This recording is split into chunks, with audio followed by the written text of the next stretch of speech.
This another miracle of Prophet Muhammad. He said that the human body has 360 joints. But guess what? Scientists only just confirmed that the human body does in fact have exactly 360 joints. How could someone 1400 years ago without modern technology even know this? What do you guys think? Wato dai kullum mu'jizan manzon Allah sallallahu alaihi wa alihi wasallam ƙara bayyana yake yi. Wannan baiwa Allah tana magana game da hadisin Imam Muslim, wanda hadisi ne da ya magana game da gabobin dan Adam. To sukan je su bincike ga dukkan maganganun da manzon Allah sallallahu alaihi wa alihi wasallam yayi, wanda yake nuna sai da aka sami kimiyyar zamani ake samun hakikanin gano wannan. So amma shi manzon Allah sallallahu alaihi wa sallam a zamanin sa babu kimiyya. So amma yake iya gane al'amari wanda kana fahimta cewa in ba ta hanyar wahayi ba yadda za dan adam ya iya gane abinda wato ainihin ake nufi ko kuma a lissafin a wannan lokaci.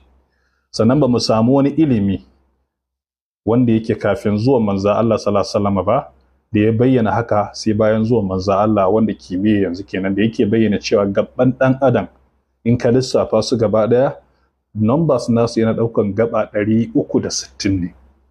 Ita wannan baiwa Allah tana mamaki ne, kamar yadda hadisi yazo a cikin sahih Muslim, hadisin Aisha, a inda aka ruwaito manzo Allah sallallahu alaihi wasallam ya ce annan nabiy sallallahu alaihi wasallam qala innahu khuliqa kullu insanin min bani adam ala 60 wa 300. An halicci dan adam akan gabobi 360. sannan annabi ya ce faman kabbara Allah wa hamidallaha wa sabbaha Allah wa astaghfara Allah wa azala hajaran an tariqin nasi. To haddi zuwa dai karshen hadisin sai yake bayyana cewa zai samu lada adadin kaza da kaza da kaza. Zai samu adadi, wato adadin wannan gaban, wato ladan zai samu adadin wannan gaban. So wa ya sanar da manzon Allah haka? To kuma wani zai iya cewa kila magana ce kawai ta fata baki ko kuma ana yin ta ne. Ya kamata mu zama masu wayewa, in an yi magana mu rika zuwa Google muna bincike.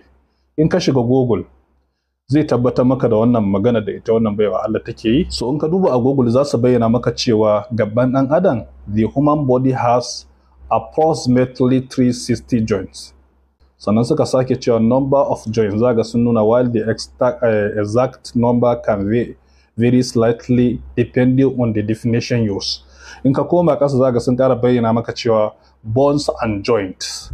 Sannan ka koma za su nuna maka joint types. Sannan kuma za su baka example of joint types. Wannan ina dan baku damar likita ne da za ku zuwa kan Google wato ainihin researching game da wannan, dan ku gane cewa sadaka Rasulullah, maza Allah bai taba kuskure kuma ba zai yi ba. Wa ma yantiqu anil hawa in huwa illa wahyuha.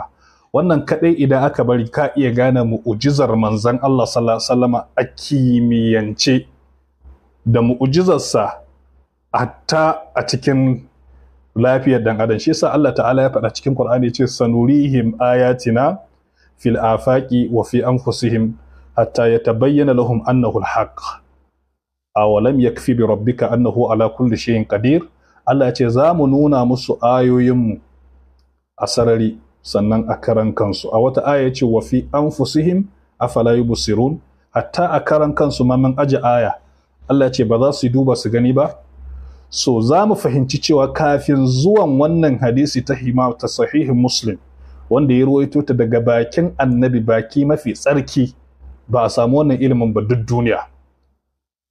Shi yasa ka je ka duba, wannan yana daga cikin mu'jizozi. Mu'jizatul kubra ita ce Qur'ani da aka bawa manzon Allah sallallahu alaihi wasallam, wanda hadisi kuma yazo yake ƙara supporting, yake backing ɗinsa. To sai dai mu ce Allah sarki wadan kalakatan da bai yadda da hadisan manzon Allah ba. Yahudawa ma sukan je su yi bincike, manzon Allah ya magana su gane gaskiyan masu zo su bi, kai ko ba gidaje ka ce baka yadda ba saboda sarrai da bakin jahilci. So a takaice na kawo muku wannan ne ba dan komai ba, sai dan mu ƙara imani da abinda manzo Allah sallallahu alaihi wasallam yake faɗa. Dama yana daga cikin ma'ana Muhammadur Rasulullah ba'atuhu fi ma amara. Kai wa manzo Allah biyayya cikin abin da ya umurta. wa tasdiquhu fi ma akhbara, duk abinda annabi ya bada labari ka gaskata shi, wa alla yu'badullahu illa bima shara'a, wa wajtinabu ma nahanu wa zajara, ka nisanci abinda annabi ya hana kuma ya tsawatar, wajtina wa alla yu'badullahu illa bima shara'a, ba za a bautawa Allah ba sai da abinda ya shar'anta.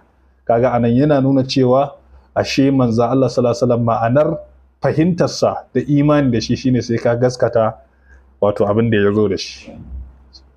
Kuma ba wannan kadai ba, mun sha bayyana wasu mu'jizozi hatta akan yawun mage da yawun kare, da manzo Allah ya bayyana cewa yawun kare akwai matsala, da abubuwa da yawa wanda suka zo a mu'jiza cikin hadisai da Qur'ani wanda ba sa saba wa ka'ida ta ilimin zamani a yau. Allah ta'ala muke roƙo ya ƙara wa annabi daraja, ya kuma ƙara mana imani da sabati da yadda da manzancin manzan Allah sallallahu alaihi wasallam. A fi rusuli man bil hashimi yushabbahu rasulun karimu ma aksa qattu rabbahu haramun alaihi naru qalbun ahabbahu. Wannan shine manzan Allah sallallahu alaihi wasallama. Mala'ikatur rahmani qalat bi fadlihi wa hannat kama hanna al muhibbu li waslihi. Wannan shine manzan Allah sallallahu alaihi wa alihi wasallama. Allah ta'ala ya samu dace. Assalamu alaikum warahmatullahi wabarakatuh. متى هذا الوعد إن كنتم صادقين قل إنما العلم عند الله وإنما أنا نذير مبين. Ubangiji ya ce ƙul huwa allazi zara'akum fil ardi, ubangijin nan dai ka gaya musu shine afa man yamshi, ko an tsallake da Allah ya ce afa man yamshi mukibban ala wajhihi ahada, yanzu zai yi daidai da mutumin da yake tafiya kife akan fuskansa. Afa man yamshi mukibban ala wajhihi ahada am man yamshi sawiya ala siratin mustaqim, yanzu zai yi daidai da mutumin da yake tafiya kife a fuskansa baya ganin gabansa, zai yi daidai shin shi ya fi zama shiriya akan shiriya game da wanda yake tafiya fuskansa tana meke kuma akan hanya ba daidaiciya? Za su yi daidai? Shi wancan da yake tafiya fuskansa a kife a yana iya fada rami, ko kuma ya fada rijiya, ko kuma ya je mota ta bige shi. Shi kuma wannan da yake tafiya sambal akan hanya yana kallon din rami, yana kakkaucewa da kwazazzabo da mota ya kauce mata. Allah ya ce to ba za su yi daidai ba, mana kaman ana ce maka zai yi daidai da mushriki da mai tauhidi? Wannan ba za su yi daidai ba. Mushriki yana tafiya ne idan sa kife, mai tauhidi yana tafiya ne kan hanya madaidaiciya. Zai yi daidai da ahlus sunna da dan bid'a? Ba za su yi daidai ba. Ahlus sunna yana kan tafarkin manzon Allah ne sambal, dan bid'a lalibe yake a cikin duk wata rana ya lalubo kunama. An bayyana abin da kyau? Kaga ai dole za a shiga bala'i. Ga coci da an ce ka haska, ka ce a lalibe nake cikin duhu, ina ganin zan ga abin. Mu kuma mun ce maka ga coci da na ita ce Qur'ani da sunna, ko kuwa sai ka ce a lalibe ake, a sai dai kai ne kake lalibe, mu ko mun gane gaskiyan ko ba wanda ya san gaskiya sai Allah. Wa ya gaya maka? Yo ko da ba wanda ya san gaskiya sai Allah, da Allah bai saukar da Qur'ani ba, da sai ce to kowa ya ta laliban gaskiyan har ya gano ta ko? Amma tunda Allah ya saukar da Qur'ani to mun san gaskiya, kawai ka zo mu bi ta. In kuma baka bi ta ba to ka halaka. Shi yasa Allah ya ce afa naj'alul muslimina kal mujrimin, yanzu zai yi musamman musulmi kamar mujrimi. Malakum kaifa tahkumu, me yasa kuke irin wannan hukuncin? Am naj'alul ladzina amanu wa amilul salihati kal mufsidina fil ard am naj'alul muttaqina kal fujjar, zai yi daidai mu sanya wanda ya zama mutumin kirki yana aikata aiki na alheri, ga tarawih ga sunna, an fahimta, zai yi musanya shi da wanda yake mujrimi kaman fasiki wanda yake harkar banza? Zai yi a su daidaita? Ai ba za su, a nan duniya ma ba su daidaita bare a lahira. A duniya ma kowa ya gane inda yake, to a lahira ma kowa ya gane inda yake. To haka idan kana so ka tafi sambal akan tafiya madaidaiciya, to ka rike Qur'ani da sunna. Amma ina rantse maka da Allah, in ba wannan ka rike ba to kana tafiya ne a kife, kuma za ka kife a rami. Wannan ita ce. Sai ce an manyan shi sawiyan ala siratin mustaqim. Sai ce qul huwa allazi ko, shin qul ka gaya musu huwa allazi ansha'akum, ubangiji shine wanda ya kage ku, waja'ala lakum as-sam'a wal absara wal afida, wanda ya sanya muku ji da gani da kuma zuciya. Wa'annan duka ya sanya ne dan ya zama dalilai wajen ku kafa dalili wajen gane gaskiya. Amma Allah ce qalilan ma tashkuru, kadan ne daga cikin ku suke godewa. Mana Allah ya baka ji, akwai wanda baya jin ko? Allah ya baka gani, akwai wanda baya ganin. Allah ya baka zuciya dan kai lissafi mai kyau, akwai wanda baya lissafi mai kyau. To kai da ya baka lissafin mai kyau da gani da jin, ka gode masa? Dan Allah yanzu waye bi shawara da Allah, Allah ya bashi ganin nan. Duk cikin mu waye shawara da Allah, Allah ya bashi ji. To amma zaka zo ka samu, to ai wa in taquddu ni'matallahi la tuhsuha. Ni'imar da Allah ya maka koyi ta lafiyar jiki ma zaka irga ta ba zaka irga ta ba. Bare sauran ni'imar rayuwa.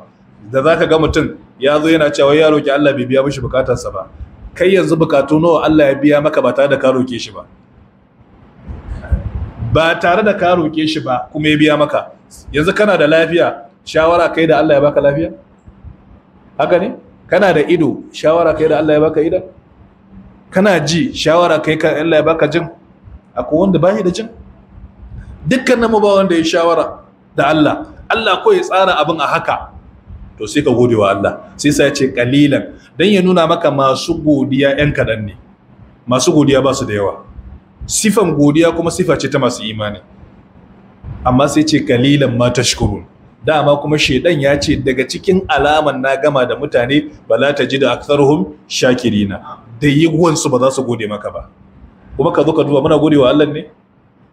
Kuma mu zo bauta ma Allah ma yadda ya kamata ba ma bauta masa.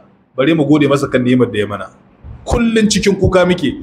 Kullun za ka ga mutum kafin ya lissafa maka ni'imar da Allah ya masa, ya lissafa maka matsalolinsa 10. Ai kaza a ce mana ka gode wa Allah mana. Ya ce to ka san al'amuran ne sai a hankali. To ka gode wa Allah mana. Ba sai gode wa Allah ba. Akwai wanda ai bai samu matakin da kake kai ba. Yanzu mu Najeriya duk bala'in da muke ciki na rantsi da Allah muna godewa Allah, saboda in mun kalli wasu kasashen mu wallahi a cikin inuwa muke, tunda muna iya fita mu nemi kuɗi ko kuwa kana iya tafiya asibiti, kana iya tafiya kasuwa, amma ka je yanzu kamar irin Congo, ku duba bala'in da suke ciki yanzu, ƙasar Congo, ka duba Sudan, shekara wajen nawa gashi na Sudan suna cikin masifa, ka duba Falastinu, duk cikin musifa suke. Ashe mu da muke Najeriya mu gode wa Allah. Qalilan ma tashkurun. Allah ya ce kadan ne suke wa godewa. Kuma daga cikin sharrin rashin godiya wa Allah ya ce wa ista'azana rabbukum la in shakartum la azidannakum wa la in kafartum. Allah ya ce wallahi in kuka kafirce man kuka man butulci bayan na muku ni'ima, Allah ya ce to azaba ta ai tana da tsanani. Wato ma'ana in ba ku gode wa ni'ima ta ba za ku gode wa azaba na. Ai na fada nake cewa sadda a baya ake siyan shinkafa naira 25,000. Waye gode wa Allah a lokacin? Yace alhamdulillah da ta kai 50,000 ba. Babu. Yanzu nawa ne? Yanzu ka gane wajen kusan 100,000 kake siyan ta. Lokacin da mai yake naira 100,000 naira 200, 180 ko da 90. Waye gode wa Allah yace alhamdulillah. Da ba ta kai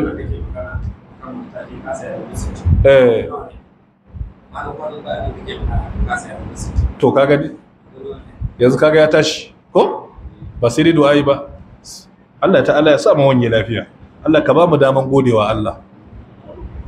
Qul huwa alladhi zara'akum fil ardi. Allah ya ce ka gaya musu shine dai ubangijin da ya tsirar da ku daga ƙasa. Wa ilaihi tuhsharuna, kuma gare shi za a tayar da ku. Wa yaquluna ko ka karanta wa yaquluna suna cewa mata hazal wa'd, yaushe ne wannan alƙawarin zai cika? Wato ga wanda suke inkarin tashin kiyama kenan. Wai yaushe ne ma tukunna kiyama za ta tabbata? In kuntum sadiqina, in kun kasance masu gaskiya, domin a yi ta gare. Allah ce qul innamal ilmu indallah. Ai ilimin ma yana wajen Allah, ko shi manzo Allah bai santa ba. Wa innama ana nadhirun mubin. Ka gaya musu cewa ni mai wa'azi ne gare ku, amma bata magana kiyama ku shirya mata. Shi yasa wani zo ya tambayi manzo Allah ce mata sa'a, yaushe za a tashi kiyama ya Rasulullah? Sai annabi ya ce me ka tanadan mata? Sai ya ce na tanadan mata soyayyanka. Yayi tanaji ko bai ba? Yayi tanaji.